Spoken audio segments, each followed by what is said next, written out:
Hi I'm Satish welcome to top 9 ఇవాల్టి top 9 entertainment news ఏంటో ఇప్పుడు చూసేద్దాం.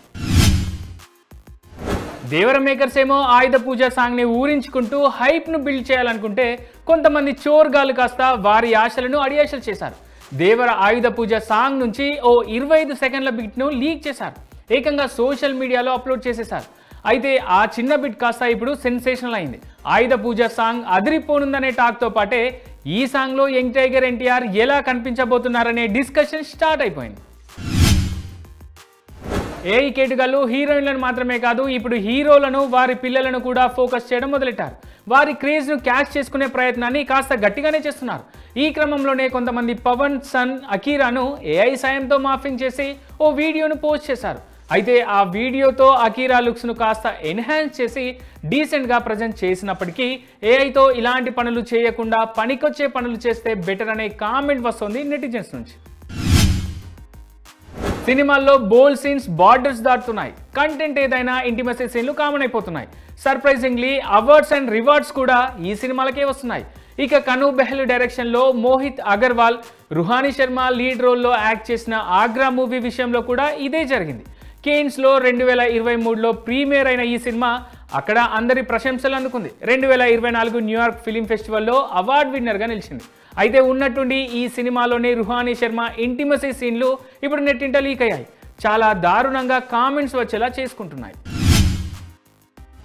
నాగ చైతన్య శోభిత పెళ్లి ముహూర్తం ఫిక్స్ అయింది. వీలైతే ఈ ఇయరే లేకపోతే వచ్చే ఏడాది ఫిబ్రవరి కానీ మార్చిలో కానీ వీరి పెళ్లి వేడుక జరగనున్నట్టు తెలుస్తోంది. అది కూడా డెస్టినేషన్ వెడ్డింగ్ కాన్సెప్ట్లో జరగనుందని, అందుకోసం చై శోభిత కలిసి ఇప్పటికే రాజస్థాన్ లేదా మధ్యప్రదేశ్లోని పలు వేదికలను చూస్తున్నట్టు ఓ టాక్ బయటికి వచ్చింది. కిరణ్ అబ్బవరం తన పెళ్లి ఎప్పుడో చెప్పేశాడు. తాజాగా రిలీజ్ అయిన తన అప్కమింగ్ సినిమా కా సినిమాలోని సాంగ్కు మంచి రెస్పాన్స్ వస్తుందంటూ అందరికీ థ్యాంక్స్ చెప్తూ ఓ వీడియోను రిలీజ్ చేశారు ఈ స్టార్. ఇక ఈ వీడియోలోనే తన పెళ్లి ఆగస్టు 22నే అంటూ చెప్పేశారు. ఇప్పుడు ఈ అన్ఎక్స్పెక్టెడ్ అనౌన్స్మెంట్తో నెట్టింట వైరల్ అవుతున్నారు కిరణ్ అబ్బవరం. ఇక కిరణ్ అబ్బవరం గత కొంతకాలంగా తన ఫస్ట్ సినిమా హీరోయిన్ రహస్య గోరఖ్తో ప్రేమలో ఉన్నారు. ఇప్పుడు పెళ్లితో ఫైనల్గా ఏకం కాబోతున్నారు. దేవర పుష్ప 2 ఓజీలను దాటేశారు. క్రేజ్లో అంచనాలలో ఈ 2 సినిమాల కంటే ముందున్నారు. ఇక ఇదే విషయాన్ని తేల్చింది ఓవర్మాక్స్ మీడియా. సినిమాలపై స్టార్లపై సర్వేలు చేసే ఈ మీడియా తాజాగా ఈ ఇయర్ అక్టోబర్ తర్వాత విడుదలకు రెడీగా ఉన్న ఇంకా ట్రైలర్ విడుదల కాని సినిమాలపై సర్వే చేసింది.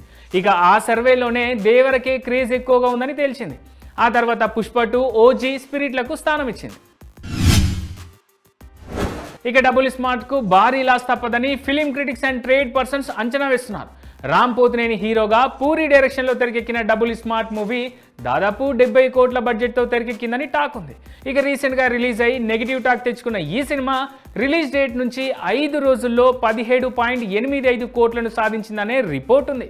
అయితే ఈ రిపోర్ట్ ప్రకారం ఈ మూవీ బ్రేక్ ఈవెన్ సాధించాలంటే ఇంకా 49 కోట్లు వసూలు చేయాల్సి ఉంది. ఇది కష్టమనే కామెంట్ ఇప్పుడు ట్రేడ్ వర్గాల నుంచి వస్తోంది. ఇప్పుడు సోషల్ మీడియాలో ఎక్కడ చూసినా వేణుస్వామి పేరే వినిపిస్తోంది. ఇక ఆ పేరే బిగ్ బాస్ కంటెస్టెంట్ లిస్ట్లో కూడా కాస్త గట్టిగానే కనిపిస్తోంది. ఈ 7 సోషల్ మీడియాలో వైరల్ అయిన వేణుస్వామిని త్వరలో మొదలు కాబోయే బిగ్ బాస్ సీజన్ 8లోకి పంపించేందుకు ప్రయత్నాలు జరుగుతున్నాయనే న్యూస్ బయటికి వచ్చింది. ఇప్పటికే బిగ్ బాస్ మేకర్స్ ఈ విషయంగానే వేణుస్వామితో మంతనాలు జరుపుతున్నారని తెలుస్తోంది. బండి సరోజ్ కుమార్ స్వయంగా డైరెక్ట్ చేస్తూ హీరోగా యాక్ట్ చేసిన సినిమా పరాక్రమం. ఈ సినిమా ఆగస్టు 22న రిలీజ్ కాబోతోంది. ఇక ఈ క్రమంలోనే ఈ మూవీ ప్రీ రిలీజ్ ఈవెంట్లో షాకింగ్ అండ్ ఇంట్రెస్టింగ్ కామెంట్స్ చేశారు ఈ హీరో. బన్నీని తానెప్పుడు విమర్శించలేదని చెబుతూనే బన్నీతో తనకున్న పరిచయాన్ని చెప్పారు. ఆర్య సినిమా థియేటర్లో బన్నీని మొదటిసారి చూశానని, అప్పుడే పెద్ద స్టార్ అవుతాడని అనుకున్నట్టు చెప్పారు. తన మాటలతో ఇప్పుడు ఐకాన్ స్టార్ ఫ్యాన్ పేజ్లలో వైరల్ అవుతున్నారు ఈ స్టార్ హీరో. స్క్రీన్ మీద చూశాడు బన్నీని, ఒక రెస్పెక్ట్ లేదు ఇలా అన్నాడు. కామన్ మ్యాన్ వాడు ఎవడో. నేను ఒక ఇంట్రోవర్ట్, నేను లేచి సీట్ ఇద్దామన్నా నాకు మనసులో ఉంది కానీ లేవలేకపోయాను.